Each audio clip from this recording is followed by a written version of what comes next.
Oh, the UConn women are trying to punch their ticket into the Sweet 16. And coming up, I'm going to introduce you to 3 Husky superfans. Oh, yeah, they've been camping out here at Gamble Pavilion. We are ready to go and see the Huskies get to the Sweet 16. Now, Channel 3 Eyewitness News starts with a First Alert Weather Day. Good Monday morning, everyone. It's March 24th. I'm Caitlin Francis alongside meteorologist Scott Haney. Obviously, we've got team coverage of the NCAA tournament coming up in just a minute as the UConn women get set to play. Yeah, tough loss for the men over the weekend. It was a nail biter.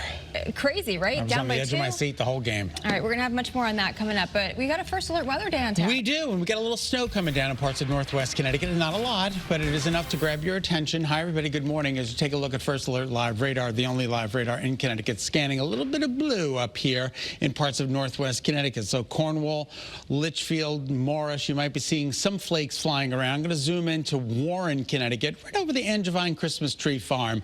You've got some of this moderate snow coming down. So some flakes are definitely flying in this part of the state. East Kent, Warren, North Kent, down through Woodville Road and West Morris, Connecticut. You guys are dealing with some of the snow, but it's plain old rain showers for the rest of the state, particularly in southwest Connecticut. And that'll be the case as the temperatures continue to warm up. Everybody's going to go over to plain rain today, and it's going to be a messy day in terms of that rain. It's going to be with us all day. So this morning, the First Alert Weather Day is in effect. Inland snow that I just showed you to rain, a little bit of a coating possible on the grassy surfaces in northwest Connecticut.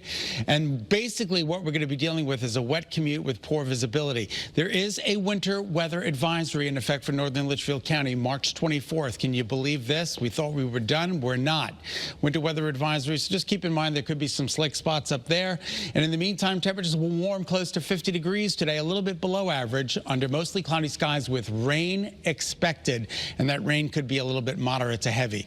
I'll be back to track that for you coming up in just a bit. In the meantime, Kate will say good morning to you. All right, good morning to you, Scott. Good morning, everyone. It's Monday, so right now I don't see a ton of issues in terms of that weather on the cameras that we have available here. But again, Scott's mentioning you might have a little bit of a slick start depending on where you're living here. Litchfield Hills, definitely. So just give yourself some time. But a live look here in New Haven, 95 North and Southbound by East Street, that Pearl Harbor Memorial Bridge. Off in the distance, looking beautiful. Here in Hartford, 91 north and southbound, right by Airport Road on the southbound side. No construction set up from overnight from DOT and no crashes or major incidents. I'll get you another full update coming up in just a few. Let's quick check at your Connecticut Chevy First Alert traffic report driven by your Connecticut Chevy dealers. The UConn men suffered a tough loss, but the women's team still dancing. The Huskies have a shot to punch their ticket into the Sweet 16 right on their home court. Your reporter Roger Susanna joins us now live right outside of Gamble. Roger, you had a couple friends with you at the top of the show. Are they still there? Yes, that's right. Absolutely, Caitlin. I'm joined by 3 of my newest best friends. How are you, ladies? Very good. Hannah, Jenna, they were here at, Jennifer were here at 2 p.m. And now Michaela is here as well. Yep. So again, between the 3 of you, they've been camping out and they will be here for a total of 30 hours before the women tip off here at Gamble Pavilion against South Dakota State for a shot at the Sweet 16. First question, Michaela, are you guys crazy? Maybe a little bit, you know, but it takes a certain kind of fan to sit out and do this, so. So these ladies want to guarantee spots in the front row here at Gamble Pavilion. And step aside, Michaela, I want to show they've got blankets here. They've got all the supplies they need. Listen, we know there are going to be some superstars on the court. We're talking Paige Beckers, AZ Fudd, but the real superstars are already here outside of Gamble Pavilion. We got some video earlier of the Husky women getting ready for this key matchup, and the really nice thing is, again, they're going to be on their home floor tonight in front of these incredible fans, and if they win tonight, they're going to punch their ticket to the Sweet 16 in Spokane, Washington. And ladies, after that, come on, let's already look ahead. Some of you have tickets to the Final Four in Tampa, right? We're ready for Tampa. Yes, we're so excited. All right, we got to get our sunscreen ready, right? Yeah. All right. We're going to join these Husky Superfans a lot more through the morning because I can tell you one thing, they're not going anywhere, right? Absolutely. We're locked in. Reporting on campus with the 3 UConn Superfans, I'm Rogers in Channel 3 Eyewitness News. I'll send it back to you guys. You guys are getting me hyped. I think they're getting everybody hyped. I'm just so impressed that they're up early with us. All right, so from some great news from the women's team to some not so great news to tell you about here from the men's team. The run for the three-peat has come to an end for the men. The Huskies fell to Florida yesterday in a 77-75 game. Your sports reporter Mark Robbins spoke with some of the players after that tough loss.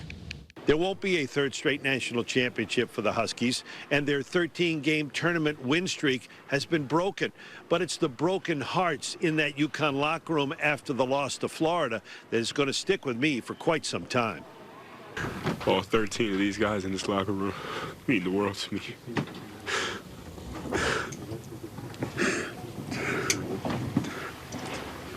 Yeah. All 13 of these guys in this locker room mean the world to me. The whole coaching staff, every single manager, to the trainer, to everybody throughout UConn, the whole support staff, everybody. It's tough right now. I love this program. I love this jersey. I love everything about it. I do know that all of us fought. We've had a lot of lows this season. Every time we fought and we've come back, and I mean, that's what it's about. It just happens sometimes. Very proud of everybody here. Love these dudes, man, like AK, Haas, Sammy, Liam, Solo, like everyone poured in so much to this program, and just you hate to go out like this. These kids certainly played for the love of the game and love of their school, and that's really all you can ask for. Your sports reporter in Raleigh, North Carolina, Mark Robbins, Channel 3 Eyewitness News. And as our team coverage of the NCAA tournament rolls on, now is the perfect time. Download that WFSB app. You can see that QR code right on your screen. You can get the latest updates, of course, on the Huskies sent straight to your phone. All right, we're approaching 4:37 now this morning. Police are likely to increase charges in a Florida abuse case with ties to here in Connecticut. We do want to warn you, these details may be difficult to hear. Police say a 10-year-old boy from Connecticut died after being abused by his mother and her boyfriend in Florida. His mother moved there with her two sons, but the boy's father still lives here in Connecticut. Now, police say the mother and boyfriend restrained the boy, dropped a 10-pound weight on him. They brought him to the hospital in cardiac arrest last month, and he died Friday. The mother and boyfriend, you see them here on your screen, have been arrested. Police say they are working to increase those charges. On to new developments this morning in a story we've been following. The 12-year-old has been charged with a hate crime after police say she attacked two twin Muslim students at Wallace Middle School in Waterbury. Police say the 12-year-old pulled off the girls' hijabs in the locker room earlier this month. One twin was punched in the face. The other was cut across her neck. You can see those images there. A second teen was referred to a youth diversionary program after that incident as well. And this morning in East Hartford, police are investigating after yet another incident of animal cruelty. Animal Control found another dead dog in a trash can. They say they found a pit bull puppy shot in its side on Forbes Street. This comes just days after officers there found a golden retriever in a garbage can behind Stop and Shop. On to some breaking news from overnight here. 2 people are dead after the Israeli Defense Force attacked the largest hospital in southern Gaza. The health ministry says a 16-year-old patient was killed, as well as a Hamas politician who was getting treatment there. Back here at home today in Hartford, Congresswoman Jahana Hayes is voicing concerns after President Donald Trump's executive order to dismantle the Department of Education. Hayes introduced a new bill this year to protect the department and public schools. That news conference is set for 10:15 at the Legislative Office Building. Also happening in Hartford, some retirees are making their voices heard, saying they have not received a cost of living adjustment in nearly 2 decades. City of Hartford retirees are the only ones nationwide who don't get regular adjustments. Retired police officers, firefighters, municipal employees, and Board of Education members will be at City Hall today at 3:30.